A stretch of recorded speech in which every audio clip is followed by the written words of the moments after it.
ছেলের বায়না, মা আজ একটু ডিম রান্না করো তো, তাও আবার রেস্টুরেন্ট স্টাইলে। রেস্টুরেন্ট স্টাইলে তো করতেই হবে, ছেলে যখন বলেছে। টপ করে দোকান থেকে ডিমগুলো নিয়ে এসে গরম জলে একটু স্নান করিয়ে নিলাম। নেওয়ার পরে ভালো করে ডিমগুলোর পেটের ভেতর ছুরি ঢুকিয়ে ঢুকিয়ে তাদেরকে কেটে কুটে একসার করলাম।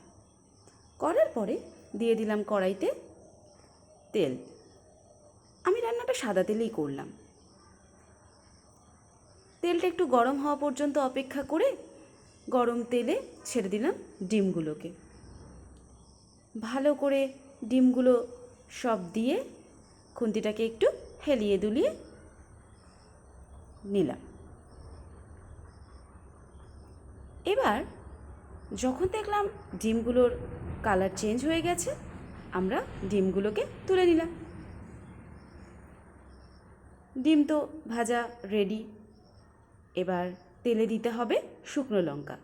শুকনো লঙ্কাটা একটু ভাজা ভাজা হয়ে গেলে দিয়ে দেব ওর মধ্যে আমরা এলাচ আর দারচিনি।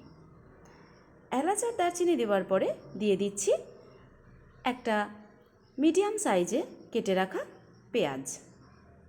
পেঁয়াজটা হালকা ব্রাউন হওয়া পর্যন্ত আমাদের অপেক্ষা করতে হবে। তারপরে আমাদের দিতে হবে এর মধ্যে পেঁয়াজ আদা রসুনের পেস্ট।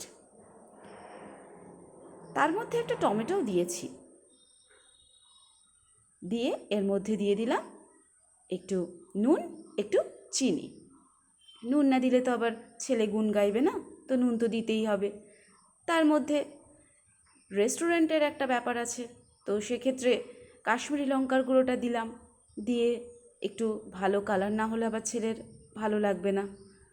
দিয়ে দিলাম এর মধ্যে কাজু আর পোস্ত বাটা। উফ, গন্ধটা এত সুন্দর বেরাচ্ছে, নিজেরই খেয়ে নিতে ইচ্ছা করছে। আবারও খুন্তিটাকে ভালো করে নাড়িয়ে চাড়িয়ে এদিক ওদিক করে নিলাম। দিয়ে দিলাম অল্প একটু টক দই।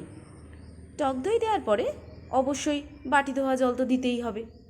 দিয়ে খুন্তিটাকে হেলিয়ে দুলিয়ে নিলাম আরও একবার। ভালো করে হেলিয়ে দুলিয়ে এদিক ওদিক করে আচার ফাচার করে এইবার ওর মধ্যে আমরা দেখছি যে তেলটা ছাড়ছে কিনা। মশলা থেকে যখনই মাত্র তেল ছাড়লো তখনই আমরা দিয়ে দিলাম ওর মধ্যে জল। জল যেই দেওয়া হয়ে গেল, জল দিয়ে আমরা দুজনের মেলবন্ধন ঘটিয়ে দিলাম। ভালো করে জল দিয়ে নাড়াচাড়া করে ঝপ করে ওর মধ্যে ডিমটা ফেলে দিলাম। ছেলে তো পাগল করে ছাড়ছে।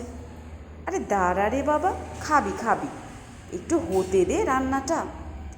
এবার দিয়ে দিচ্ছি আমরা একটু পাত্রে একটা ঘি। ঘি তো দিতেই হবে, রেস্টুরেন্টের একটা গন্ধ থাকা চাই। ঘিয়ের মধ্যে শুকনো লঙ্কা, অবশ্যই শুকনো লঙ্কার পেট ছিঁড়ে দানাগুলোকে বের করে নিতে হবে। দিতে হবে এর মধ্যে কটা কারি পাতা। কারি পাতা দেওয়ার পরে সেই ফোড়নটা আমরা দিয়ে দিচ্ছি ডিমের ঝোলে। ডিমের ঝোলে দেওয়ার পর সেটাকে আমরা ভালো করে ধুয়ে ঝোল দিয়ে আরও একটু বাটিটা উল্টো করে দিলাম এর ওপর। রেডি হয়ে গেল আমাদের রেস্টুরেন্ট স্টাইলে ডিম কারি। উফ, কি অসাধারণ গন্ধ বন্ধুরা, বিশ্বাস করবে না। ছেলে তো থালা নিয়ে রেডি হয়ে গিয়েছে।